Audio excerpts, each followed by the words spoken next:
துணியை மடிக்கிறதுக்கு முன்னாடி உள்ள கோடு போடுறோம்ல, அது வந்து இந்த மாதிரி நம்ம வெட்டும் போது தான் இடது பக்கம் வலது பக்கம் கண்டுபிடிக்கிறதுக்கு கரெக்டாக இருக்கும். அதனால் எப்போவுமே ஒரு சட்டை துணி தைக்க போகிறீங்க அப்படின்னா துணியை விரித்து உள்பக்கத்தில் இதுதான் உள்பக்கம் அப்படின்னு நீங்கள் போட்டு வச்சுக்கிட்டிங்கன்னா உங்களுக்கு இடது பக்கம் வலது பக்கம் அளவு தெரிஞ்சிடும்.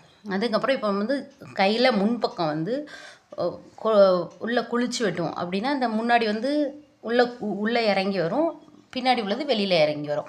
அதனால் உள்பக்கம் மட்டும் நம்ம குளிச்சு வெட்டுவோம். அதுக்கு இந்த மாதிரி பார்த்து அந்த நம்ம 8 சென்டிமீட்டர் அளவு எடுத்துருக்கோம்ல, அதிலிருந்து ஒரு கீழே கொஞ்சம் இறக்கமாக இந்த அக்கலுக்குள்ளே வர்ற மாதிரி கொஞ்சம் இறக்கமாக வெட்டிட்டிங்க அப்படின்னா நம்மளுக்கு கை ரெடி ஆகிட்டு. இப்போ நம்ம அதை வெட்டி விட்டுட்டோம் அப்படின்னா நம்மளோட கை ரெடி ஆகிட்டு. ஓகேவா? இதுதான் கை வெட்டுற முறை. இந்த கை வெட்டுற முறை உங்களுக்கு நல்லா புரிஞ்சிருக்கும்னு நினைக்கிறேன். அடுத்து நம்ம உடம்பு பகுதி வெட்டுறதை பற்றி பார்ப்போம். உங்களுக்கு சட்டை தைக்கிறது வேணுமா, சமையல் வந்து அதிகமாக வேணுமா அப்படிங்கிறத கமெண்ட்ஸில் சொல்லுங்கள். நெக்ஸ்ட் ஒரு வீடியோவில் பார்க்கலாம். பாய்.